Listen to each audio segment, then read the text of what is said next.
Жумагүл Барктабасованын Акыркы үмүт аттуу новелласы. Окуп аудиолоштурган Жылдыз Турсунбаевна. Бүгүн дагы көнүп бүткөндөй жин тийген күндүн бири өттү. Жашоого жетелеген үмүттүн дагы бир шооласы өчтү. Күндө кеч киргенде ушундай сезим кайталанат. Эртең да дал ушундай күн болот дей берет бул жашоодон тажап. Бала желеге чалынып чыга албаган чиркейдей жанын кайда коерун билбей будалана берди. Таң атса эле бул күн да өтүп кетмек. Күндүн шооласы анын төшөктөн чыгып калган арык мойнун кытыгылап ойготуп, атенең бүгүн келет, тур, балким жолдо келе жаткандыр, деп айтып жаткандай туюлат эле. Бирок кеч кирип кетсе эле үмүткө жетелеген күндүн бири өчөт. Караңгылык менен туңгуюк кошо келгендей. Бул жашоодо, бул жер жүзүндө жалгыз өзү калгандай кичинекей жүрөгү токтоосуз туйлап согот. Көкүрөгүнө жаш толуп калгандай муунуп, бакырып ыйлагысы келет, ыйлай албайт.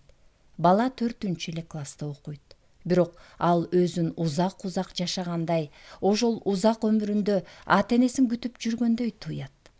Тышка чыгып, үйдүн жанындагы эски жепирейген жаман кепеге бет алды.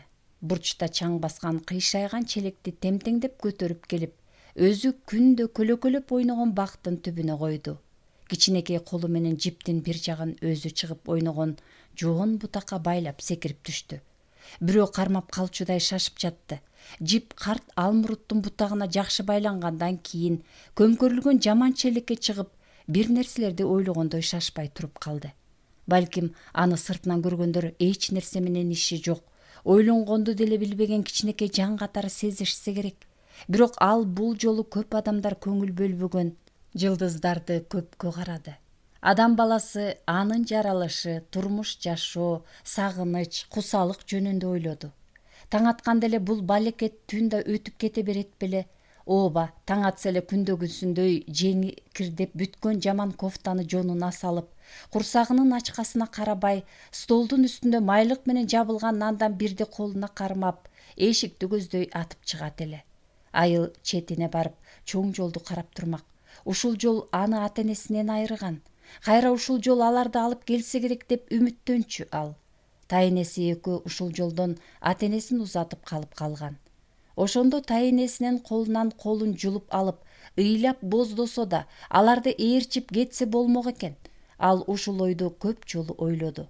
Бирок табиятынан тартынчаак, оюн ачык айта албаган жаны ата-энеси автобуска түшүп кеткиче карап, көздөн жашын чубаткандан башка айла таппай кала бербедиби? Ошондуктан бул айылда күнүгө эртең менен, анан кечинде 2 маал каттаган автобустун жолун тосуп чыгат. Болгон үмүтү ушул шалдыраган автобуста. Анын ар бир күнү дал ушинтип башталат. Эртең мененки автобустун жолун тосмой, андан соң түндө сыздаган жүрөгү басылып калгандай, бала неме оюнга алыксыйт. Оюн деген эмне? Балдарга да көп кошула албайт. Бир кезде таятасы тигип койгон 10-15 алма бактын эң четинде өскөн карт алмуруттун түбүндө көлөкөдө олтуруп турат. Жерге чыбык менен сүрөт тартып ойноп, же атасы ичпей келген күндөрдүн биринде таарылган жыгачтардын калдыгынан жасап берген жүк ташыган машинасы менен миң алекетке түшмөк. Ал дагы жакшы жүрбөйт. Дөңгөлөк дегенден эч нерсе жок болсо кайдан жүрсүн? Атасы дагы өз турмушуна окшогон машина жасап бергенин карасаң, эптеп эле машина аты бар. Апам менен атама келгенде балдардыкына окшогон машина алып берет. Анан мен дагы аны менен ойнойм. Бирок сен таарынба, менин ак тулпарым, сени дагы таштабайм.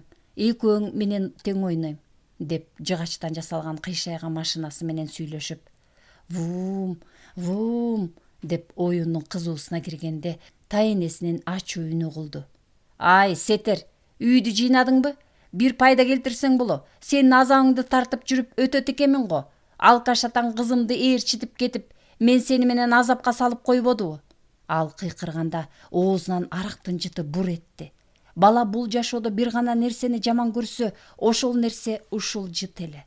Атасы дал ушинтип жыттанып келгенде, алгач анын жанына барып эркелей берчү. Бирок бир жолу ушундай жыттанып келип, апасы экөөнүн ортосуна чыр чыкканда, апасын да, аны да чаап жиберген. Ошондон кийин атасынын ушундай жытын алганда апасы запкы тартып калбаса экен деп корко берет эле. Ал эми тайенеси болсо андай деле уруп жибербейт. Урушат, кыйкырат. Кээде көңүлү ачылганда жалынып калмайы дагы бар. Бирок аны карап, кийим кечесин тазалап, сабагына жардам берүүнү билбейт. Акыркы күндөрдө болгону арак ичүү менен алек болуп калды. Эртең мененки саат 11-де бала башкалардан кем калбай чолок кара костюм шымын кийип көчөгө чыкты. Бекболот менен Элдос кетип бара жатат. Кошуна балдар чогуу окушат. Аларга чуркап жеткиси келди, тартынды. Экөө дагы аны көрүп туруп эле токтоп койбоду. Бир нерселерди кызуу сүйлөшүп бара жатышат. Аларды кууп жетип жанына басса кандай болот? Кагып жиберсечи? Ошентип ойлоп, аларга жакындабай артынан ээрчип кете берди. Класска кирип ордунда отурду. Биринчи сабак сүрөт сабагы экен. Чети бүктөлүп кирдеп калган альбомун алып чыгып кубанып алды. Анын эң жакшы көргөн сабагы ушул. Бул сабакта эже дагы көп урушпайт. 5 алса ушул сабактан алат. Негизи ал башкалардан деле начар окубайт. Балдардын жоон ортосунда бир гана үйдө анын сабагы менен иши болгон адам жок. Ал тургай дептери түккөнсө алмаштыруу тозоктун оту. Тайенеси акча алганда жетип жетпегендей окуу курал алып берген. Сабактан мугалим «Кимде ашык дептер, кимде калем бар?» деп сурап балдардан дептер, калем алып берген күндөрү көп эле болгон. Баланын аты Адил. Ата-энесинин тум баласы. Ал төрөлгөн учурда жаш үй бүлөнүн турмушу оор болду. Атасы Кабыл дагы көп ичип, колуктусу экөө көп таарынышты. Апасы Гүлзат баласын ээрчитип, энесинин үйүнө, ушул жерге келген күнү көп болгон. Бирок Адил атасы, апасы менен бирге жашаган күндөрдү жактырчу. Акыркы жолу атасы келгенде, бала үйгө барып бирге жашай турбайбызбы деп абдан сүйүндү эле. Кубангандан көчөгө чыгып, чаңдатып ары бери чуркап да алган. Көрсө ал апасын эле алып, Россияда жаңы жумуш баштоо үчүн келген экен. Гүлзаттын атасына койгон шарты да ушул болчу. Атасы Кабыл акча, жумуш тапканда гана аны менен бирге жашамак. Бул жолу чоң атасы энчилеген торпукту сатып, Гүлзатты Россияга алып кетүү үчүн келген тура. Алар жетилешип кетишти. Кабылдын ичкени Россияда да азайып кеткен жок окшойт. Көнгөн адат калбаптыр. Ал ичкенде Гүлзат ал жактан да курбусунукуна кетип калып жатып, башка бир адам менен таанышып, ага баш кошкон экен. Биринчи класска киргенде апасы ушул мектепке ээрчитип келген. Жашоосундагы эң жакшы учур ошол күн болсо керек. Анда балдар дагы ментип бөлбөй, үстүндөгү костюму дагы жаңы эле. Апа бала 1 жыл чогуу жашады. Анан ата-эне алыс сапарга кетип, ошол боюнча келген жок. Арадан дагы 1 жылдан ашык убакыт өттү. Башында атасы да, апасы да телефон чалып калчу эле. Кийин экөө тең сүйлөшпөй калды. Эгер алар телефон чалса, Адил «Бул жака келгилечи, силерди сагындым» деген сөздү айтат эле. Ушул 3 ооз сөздү ал жаттап да бүткөн. Аны ичинен кайталаган сайын тамагына ачуу жаш келип, көзүнөн мөлт этип жаш тама түшөт. Адил, мен сага канча жолу айтам, чачыңды кырктырбайсыңбы? Биздин класстын көрүнүшүн сен артка тартып жатасың. Кулагың угабы? Эртең ушинтип келсең, окууга киргизбей коем. Жаш мугалим ага ушинтип катуу айтты. Ал Адил жашаган жашоону сезсе гана. Адил болсо башка кароосуз калган балдардай мектептен качып да кете албайт. Табиятынан жумшак мүнөзү ага жол бербейт. Үйгө келип эжейинин «чачыңды кырктыр» деген сөзүн эстеди. Диванда чала мас болуп, башы ооруп жаткан тайенесинин жанына барып, «Тайене, чачымды кыркып берчи. Мугалим эжем эртең кыркмайынча келбе деген» деди. «Эмне? Чачың жакшы эле турат. Алар сенин чачың асылганча сабакты жакшы окутсунчу. Айтып кой, сага тийишпесин. Сен болсо башымды оорутпа, ансыз дагы башы оору болуп жүрөсүң». Бала эмне кылаарын билбей калды. Бир аргасы гана бар. Чачын өзү кесип көрүшү керек. Болбосо башка кимге барат?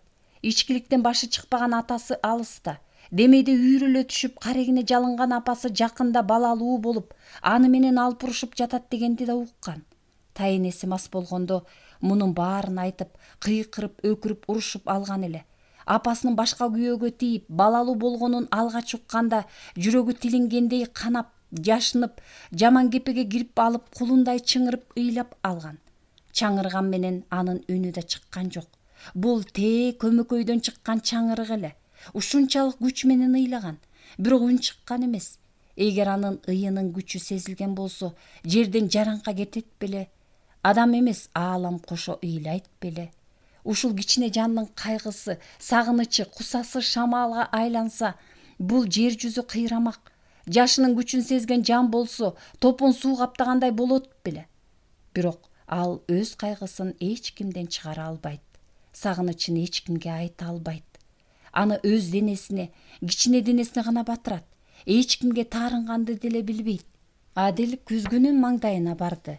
Алгач маңдай чачын кесип көрдү. Жакшы эле көрүнүп калды окшойт. Ана бир тал чачын кармап кести.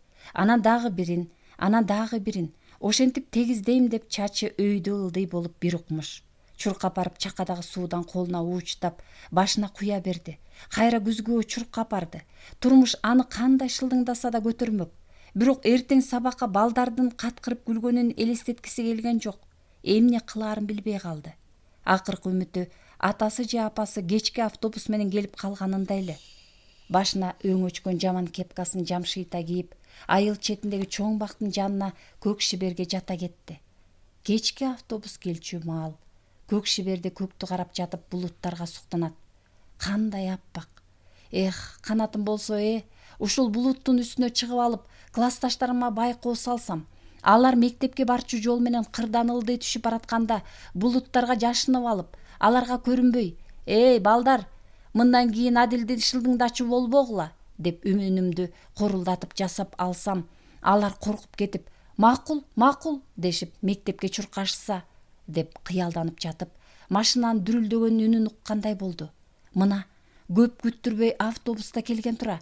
Бир бут түштү, 2 бут түштү, деди автобустун ары жагынан денеси көрүнбөй, автобустун астынан көрүнгөн буттарды санап.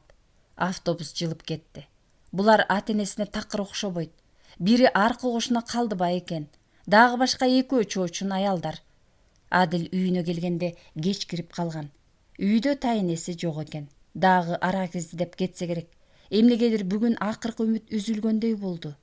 Жанатан жипти байлаганы да ушул. Муунуп өлүптүр дегенди угуп жүргөнү бар. Ушинтип эле муунса керек, деди ал. Жипти мойнуна салып, бут алдындагы челекти тээп жиберди. Анын кичинекей денесин көтөрүп турган жаман челек кыйшайып барып тоголонуп кетти. Акыркы жолу «Апа!» деп айтканга үлгүрдү.